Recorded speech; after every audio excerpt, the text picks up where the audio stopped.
بسم اللہ الرحمن الرحیم الحمد للہ والصلاۃ علی اہلہا اما بعد۔ مومنین، معرفت امام زمان اجل اللہ فرجہ شریف کے حوالے سے کچھ باتیں عرض کرنا ہے۔ زیارت آل یاسین یہ بھی معرفت امام کے لیے ایک اہم زیارت ہے، اس کو ترجمے کے ساتھ انسان ضرور پڑھے۔ اس زیارت آل یاسین میں انسان اپنے عقائد حقہ پر زمانے کے امام کو گواہ بناتا ہے۔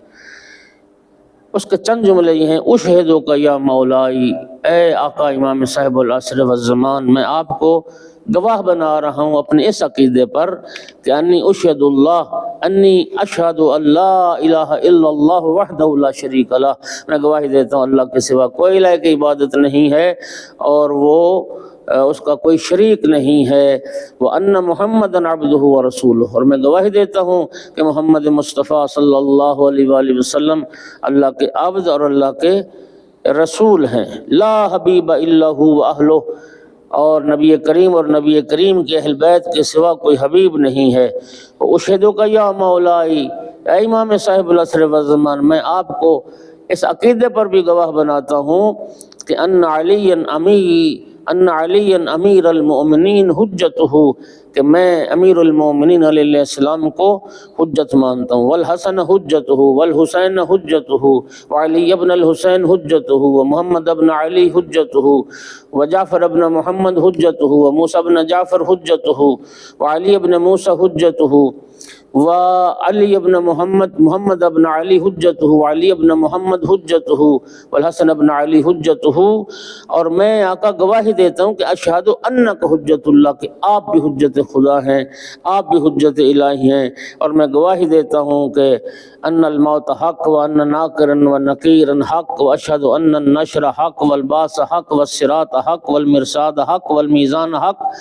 والحشر حق والحساب حق والجنت والنار حق والوعد والوعید بہما حق، انا ولی لکا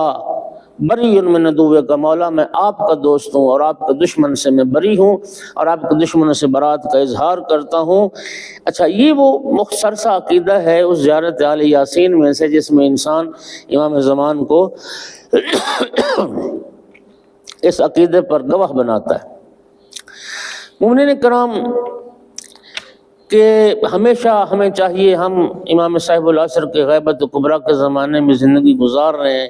ہم امام کی رعیت ہیں، امام ہمارے آقا و مولا ہیں، تو کم از کم ہمارا یہ حق بنتا ہے، ہم پر یہ فرض عائد ہوتا ہے کہ ہم حضرت کے حق کی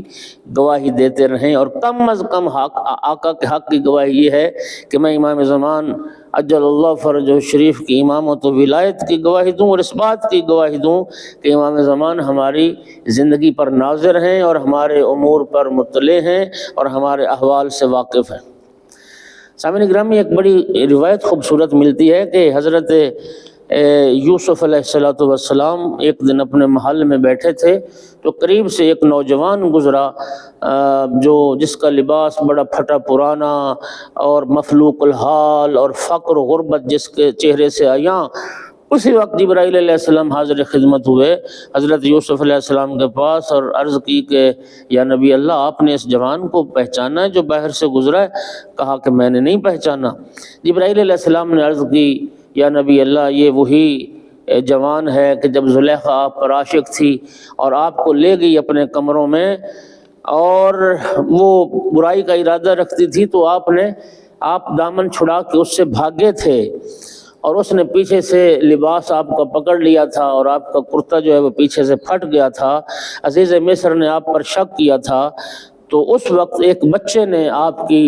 عفت و عصمت و طہارت اور آپ کی پاک دامنی کی گواہی دی تھی۔ یا نبی اللہ، یہ وہی بچہ ہے جس نے آپ کے حق کی گواہی دی تھی۔ تو اسی وقت اس بچے نے گواہی دی تھی کہ ان کان قمیصہ قد من دبر فکذبت وہو من الصادقین، کہ اگر قمیص پیچھے کی جانب سے پھٹی ہو تو زلیخا جھوٹ بولتی ہے اور یوسف علیہ السلام سچے ہیں۔ یا نبی اللہ، یہ جوان وہی بچہ ہے۔ جناب یوسف علیہ السلام نے فوراً کچھ آدمیوں کو بھیجا، مامورین کو بھیجا کہ جاؤ اور اس کو میرے پاس محل میں لے کے آؤ۔ اس مخلوق الحال جوان کو لائے، حضرت یوسف علیہ السلام نے اس کی بڑی تعظیم اور تکریم کی، اسے فاخرہ لباس پہنایا، اور اس کے لیے حضرت یوسف علیہ السلام نے ماہانہ وظیفہ اس کا مقرر کیا۔ جب یہ عمل حضرت جبرائیل علیہ السلام نے دیکھا تو جبرائیل علیہ السلام ہنسے اور مسکرائے۔ حضرت یوسف علیہ السلام نے جبرائیل سے اس مسکراہٹ کی اور اس ہنسنے کی وجہ پوچھی، تو اس وقت جبرائیل نے جواب دیا کہ یا نبی اللہ میں دیکھ رہا ہوں آپ مخلوق ہیں، خالق نہیں ہیں۔ آپ اس جوان پر اتنا احسان کر رہے ہیں، آپ اس کی اتنی عزت اور تکریم کر رہے ہیں کہ اس نے آپ کی عصمت و عفت و پاک دامنی اور امانت پر گواہی دی ہے، تو فرمایا وہ اللہ جو کریم ہے اور اپنے بندہ مومن پر کس قدر احسان کرے گا، وہ کریم پروردگار جس نے ساری زندگی اس کی وحدانیت کی گواہی دی، اس کے معبود برحق ہونے کی گواہی دی ہو، جس نے کہا ہو ساری زندگی اشہد ان لا الہ الا اللہ وحدہ لا شریک لہ، تو وہ پروردگار اپنے اس بندے کی گواہی پر کتنا مہربان ہوگا اور کتنا فضل و کرم اور احسان فرمائے گا۔ مومنین کرام، اس دنیا میں امام زمان اجل اللہ فرجہ الشریف پردہ غیب میں ہیں، اور خود امام معصوم بھی اذن الہی کے منتظر ہیں کہ اللہ ظہور کا اذن دے تو آقا ظہور فرمائیں،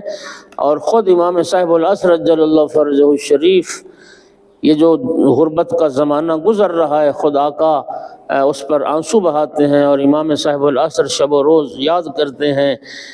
اپنے آباء و اجداد کو اور گریہ فرماتے ہیں۔ تو اب سوچئے کہ اس دور میں، اس زمانے میں، ان حالات میں ہمارے لیے امام صاحب العصر علیہ السلام کو یاد کرنا کتنا اہم ہے اور یاد کرنا کتنا ضروری ہے۔ گویا ہم امام زمان کی بارگاہ میں ہر سلام پر یہ اعلان کرتے ہیں کہ وہ ولی اللہ ہیں، محجت اللہ ہیں، وہ بقیت اللہ ہیں، ان کی ولایت حق ہے، ان کی امامت حق ہے۔